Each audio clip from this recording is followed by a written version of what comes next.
السلام عليكم. جيتكم اليوم فيديو جديد عن العمل عن بعد وكيفية التسجيل في هذا الموقع للعمل الحر، وهو موقع مستقل كما راكم تشوفوا في الفيديو. تدخلوا جوجل وتكتبوا موقع مستقل وديروا بحث. بعد ما يخرج لكم تدخلوا في اول لين يخرج لكم كما راكم تشوفوا في الفيديو، تدخلوا في موقع مستقل.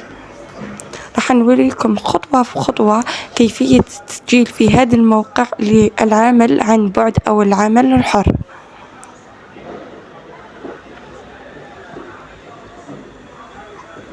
كما راكم تشوفوا بعد ما دخلنا تخرج لكم هذه الواجهة فيها ابدأ مشروعك الآن، ولا فيها العمل عن بعد. من بعد تروحوا الحسابي تلقاوها تحت. بالنسبه للناس اللي عندهم كونت يديروا تسجيل دخول، اللي ما عندهمش يديروا حساب جديد. بعد ما تدخلوا في حساب جديد حتخرج لكم هذه الواجهه كما راهي عندي هنايا. ديروا اسمكم الحقيقي، اسم العائلة تاعكم الحقيقي، كل شيء مطابق لبطاقة التعريف الوطنية تاعكم. ديروا بريد الإلكتروني اللي تكونوا تستخدموه، ديروا كلمة مرور تكون قوية. ومن بعد ديروا قرأت ووافق على شروط استخدام، ديروا لست برنامج روبوت وديروا تسجيل. بعد ما تسجلوا في الموقع راح يوصلكم بريد إلكتروني في الإيميل اللي حليتوا به كما أنا راه أوصلني. تروحوا في هذيك الزرقاء ديروا أكمل التسجيل وتدخلوا، راح يوجهكم ديريكت للكونت اللي كنتوا حليتوه في موقع مستقل. هنا نورمال باسكو موقع مستقل هو تابع الموقع حاسوب، راح ديريكت يوجهكم لهذا الموقع، منه راح تكملوا التسجيل في موقع مستقل. كما هنا أنا كنت سجلت بهذا الاسم، تروحوا احدى هذيك الزرقاء عند راه كاين اسم المستخدم احدى اللين، تكتبوا اسم المستخدم اللي راكم حابينه. من بعد تروحوا تختاروا يا كنت صاحب مشروع او مستقل. صاحب مشروع انت تحط المشاريع، بالنسبه للمستقل انت راك تحوس على عمل باش تنفذه. اسم المستخدم ديروه وتزيدوا معاه ارقام، ما تزيدوش لي سلاش ولا حاجه، ارقام فقط باش يكون الاسم زعما ماشي مكرر.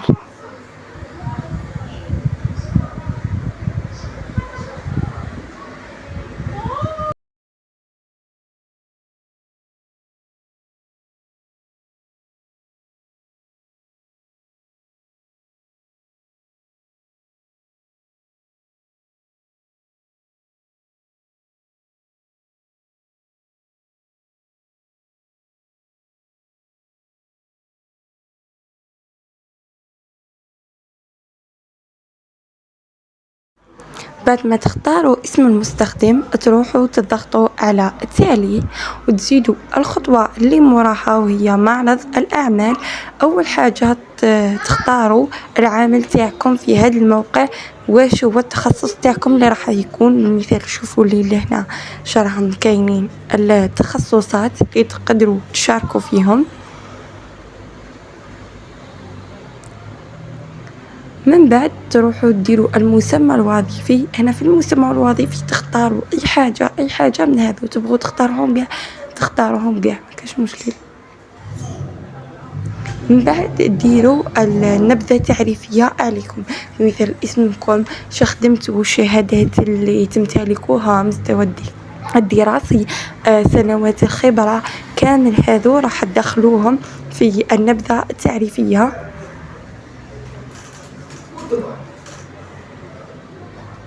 كما راكم تشوفوا انا عطيتكم مثال بسيط ماشي كامل عن النبذة التعريفية اللي ديروها.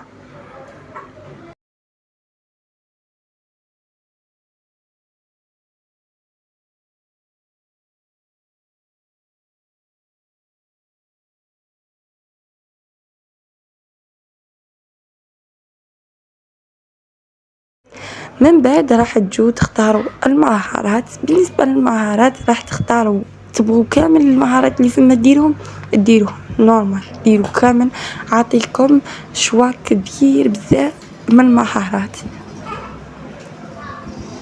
بعد ما تختاروا المهارات تهبطوا تحت وديروا التالي.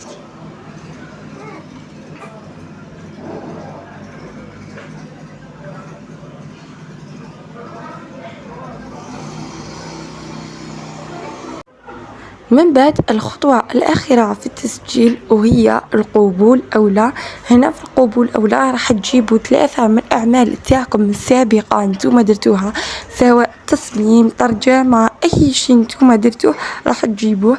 ديروا الأولى العنوان تاعكم شواله بمثال تصميم جرافيكي. ديروا صورة مصغرة اللي راح تظهر للزبون اللي راح يتعامل معاكم. تزيدوا ديروا بالمثال الوصف على الخدمة اللي درت هاد الخدمة. ديروا رابط تاع هاد الخدمة ولا رابط فيديو كنتو درتوه ولا.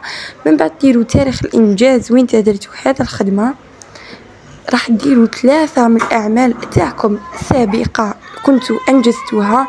من بعد راح ديروا التالي.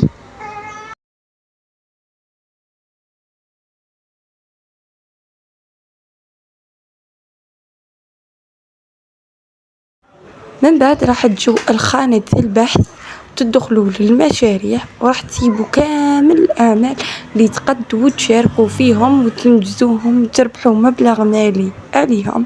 تدخلوا بالمثال في أي مشروع عجبكم تدخلوا فيه. بعد ما تدخلوا راح يبان لكم المبلغ اللي تدوه مدة الإنجاز وتديروا العرض تاعكم. تتبعوا الخطوات وهكذا تكونوا سجلتوا في موقع مستقل.